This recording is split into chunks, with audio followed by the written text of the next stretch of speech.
दारुका नावाची एक राक्षसी तिचा पती दारुक यासह या वनात राहत असे.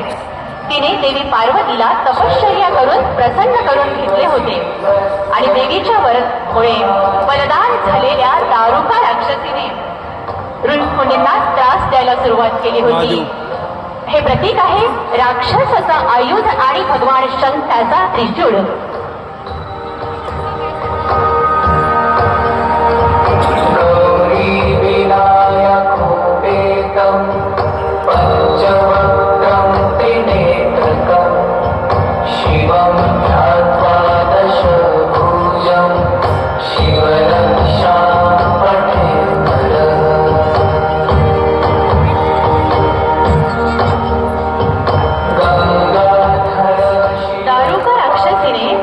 सज्जनांना कैद करून ठेवलं होतं. त्यातच सुप्रिय नावाच्या एका शिवभक्ताने ओम नमः शिवायचा जप केला आणि तेव्हा भगवान शंकर या दारुका वनात प्रकट झाले.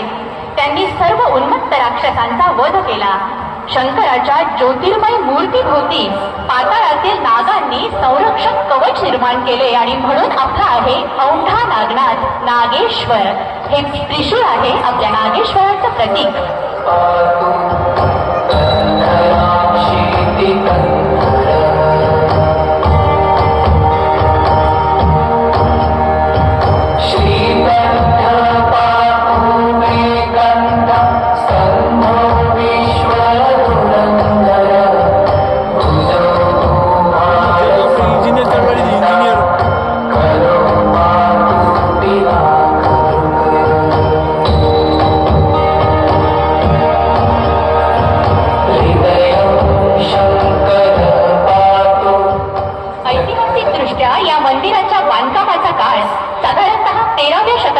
देवगिरीच्या यादव राजवटीतला निश्चित केला जातो.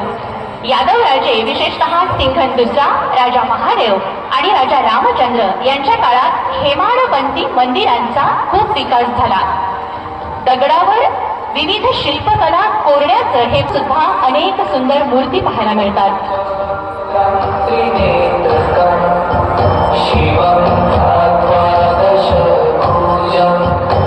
आणि तिथे अभिषेक करत असत. थोडा शोध घेतल्यानंतर लक्षात आलं तिथे एक ज्योतिर्मय असं शिवलिंग सापडलं. ते इतके प्रकाशमान होतं की त्यावर वालुकामय आच्छादन देण्यात आलं आणि युधिष्ठिराने विश्वकर्माकडून भव्य दिव्य मंदिराची उभारणी केली. हे प्रतीक आहे औंढा नागनाथ मंदिराचं.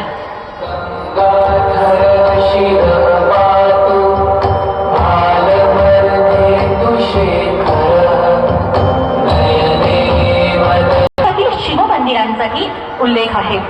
मराठा साम्राज्यात विशेषतः पुण्यश्लोक अहिल्याबाई होळकर यांच्या काळात अनेक मंदिरांचा जीर्णोद्धार करण्यात आला.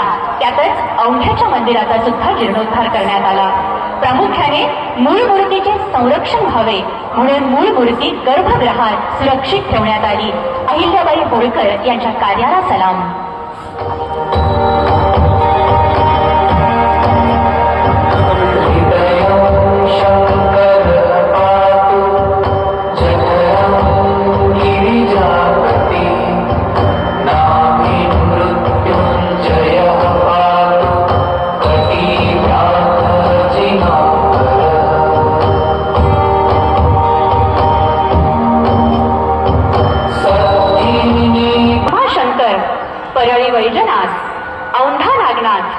श्रीशैल्यम आणि रामेश्वरम समस्त ज्योतिर्लिंगांचं भारतात दर्शन इथे घडत आहे.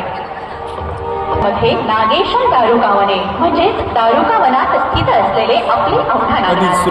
दरवर्षी इथे विविध उत्सव असतात आणि विशेषतः महाशिवरात्री निमित्त इथे रथयात्रा निघते.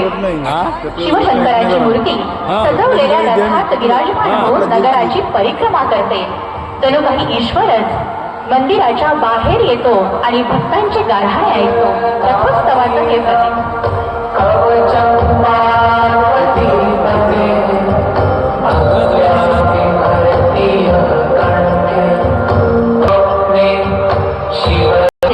इथेच भेटले. संत नामदेव या भक्त शिरोमणींचं जन्मस्थान आपल्याकडेच नरसी येथे आहे. ही आपल्यासाठी अत्यंत आनंदाची, अभिमानाची आणि भाग्याची बाब आहे.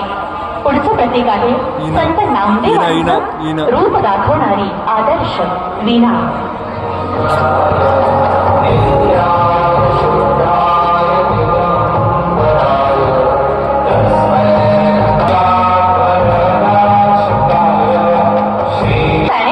देऊळ फिरवलं त्यामुळेच देवळासाठी आपल्याला नंदी थोडासा बाजूला दिसतो.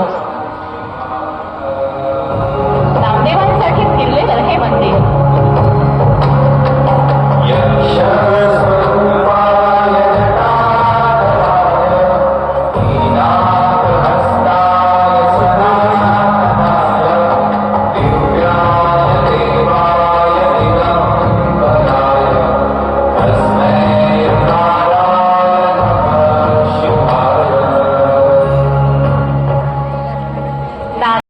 ओम नमः शिवाय.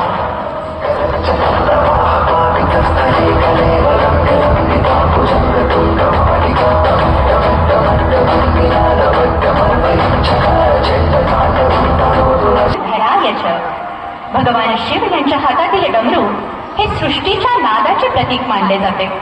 शिव जेव्हा तांडव करतात तेव्हा डमरूच्या निनादातून विश्वाची निर्मिती झाली असं मानलं जातं. भगवान शिवशंकर यांचा पवित्र डमरू.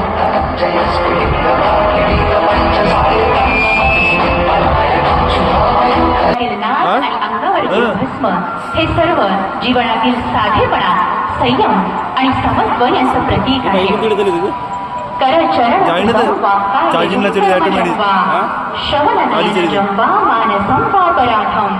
विहितं विहितं वा सर्वमेत क्षमस्व.